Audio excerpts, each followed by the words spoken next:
नमस्कार, मैं हूं उमेश द्विवेदी और आप देख रहे हैं सरकारी मंथन। 12 जून को गुजरात के अहमदाबाद में हुए विमान हादसे के ब्लैक बॉक्स की जांच के बाद कई खुलासे सामने आए हैं। ब्लैक बॉक्स की जांच के बाद अक्सर ये साफ हो जाता है कि विमान हादसे की सटीक वजह आखिर क्या थी। 12 जून को एयर इंडिया की उड़ान AI-171 के दुर्घटनाग्रस्त होने की जांच की 15 पेज की प्रारंभिक रिपोर्ट सामने आ गई है, लेकिन ये रिपोर्ट बहुत लंबी है।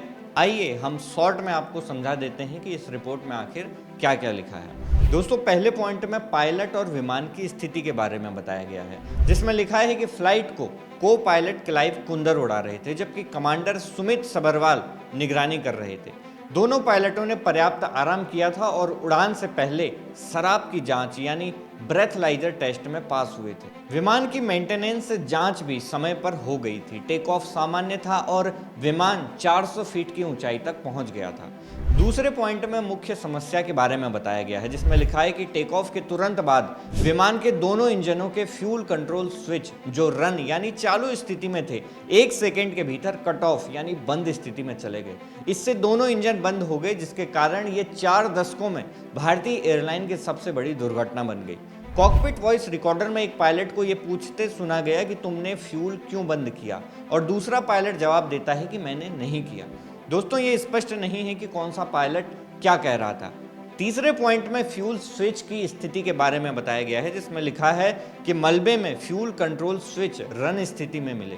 विशेषज्ञों के अनुसार इन स्विचों को गलती से हिलाना लगभग असंभव है, क्योंकि इनके चारों ओर सुरक्षा ब्रैकेट होते हैं और इन्हें हिलाने के लिए पहले एक स्टॉप लॉक को उठाना पड़ता है। ये एक जानबूझकर किया गया कार्य होना चाहिए। हालांकि अभी तक यह साफ नहीं है कि स्विच को पायलटों ने हिलाया था या नहीं।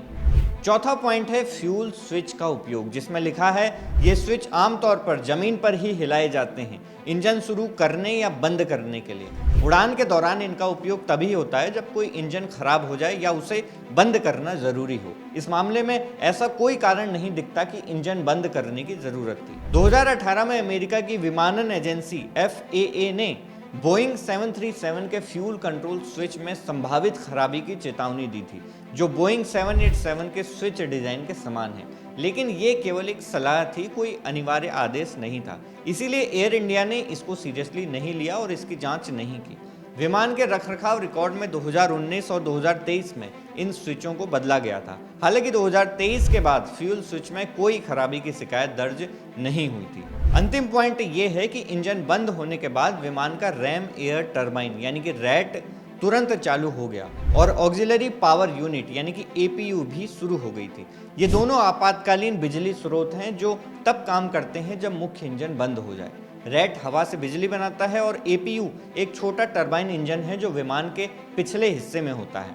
इनका चालू होना इस बात का सबूत है कि दोनों इंजन पूरी तरह बंद हो चुके थे। ओवरऑल रिपोर्ट की अगर बात करें तो जो मेन वजह सामने आई है वो ये है कि विमान या इंजन में कोई खराबी नहीं पाई गई। इसीलिए जो जांच अब की जाएगी वो पायलटों के ऊपर की जाएगी।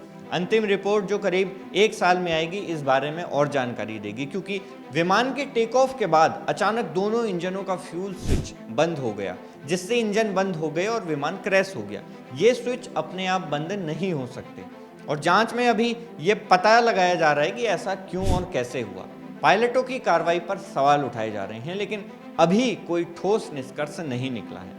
दोस्तों, ये थी एयर इंडिया के हादसे की जांच की पूरी खबर, एकदम सरल भाषा में। अगर आप ऐसे ही देश और दुनिया की तमाम खबरें एक सटीक, सिंपल और वास्तविक तरीके से देखना चाहते हैं तो सरकारी मंथन को जरूर सब्सक्राइब करें। मिलते हैं आपसे किसी और वीडियो में किसी और टॉपिक के साथ। तब तक के लिए नमस्कार।